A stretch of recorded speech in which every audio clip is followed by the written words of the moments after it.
Mohammad શમીએ media સામે કર્યો ખુલાસો. ઇંગ્લેન્ડની સામે સિરીઝ રમશે કે નહીં તે અંગે જવાબ આપ્યો. ડોક્ટર્સે ફિટનેસને લઈને આપી દીધી લીલી ઝંડી. રામ મંદિરના 14 સોનાના દરવાજાઓ તૈયાર. પ્રથમ દરવાજો ગર્ભગૃહમાં લગાડવામાં આવ્યો. ખાસ લાકડા અને સોનાની કોતરણીથી તૈયાર થયો છે દરવાજો. યુએઈના રાષ્ટ્રપતિનું પીએમ મોદીએ કર્યું ઉષ્માભેર સ્વાગત. અલ-નાયાન અને પીએમ મોદીનો રોડ શો. અલ-નાયાન છે ગુજરાત વાયબ્રન્ટ સમિટના અતિથિ. બેંગલુરુ કંપનીની સીઈઓ સૂચના શેઠના હાથે 4 વર્ષના પુત્રના મર્ડરમાં ખુલાસો. છૂટાછેડા લીધેલો પતિ બાળક ન મળે એટલે ગોવાની હોટલમાં લઈ જઈને મારી નાખ્યો. ટેક્સીમાં જ બેંગલુરુ જવાની જીદ કરતા વચ્ચે પકડાઈ ગઈ. દિયોદરમાં બાળકના ગળામાં દાડમનો દાણો ફસાયો. ગોકુળનગરમાં બની દુઃખદ ઘટના.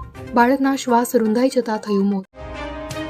લોકસભા ચૂંટણીને લઈ તમામ પક્ષો દ્વારા બેઠકોનો દોર શરૂ. આપ અને કોંગ્રેસ એકજૂટ થઈ ચૂંટણી લડશે.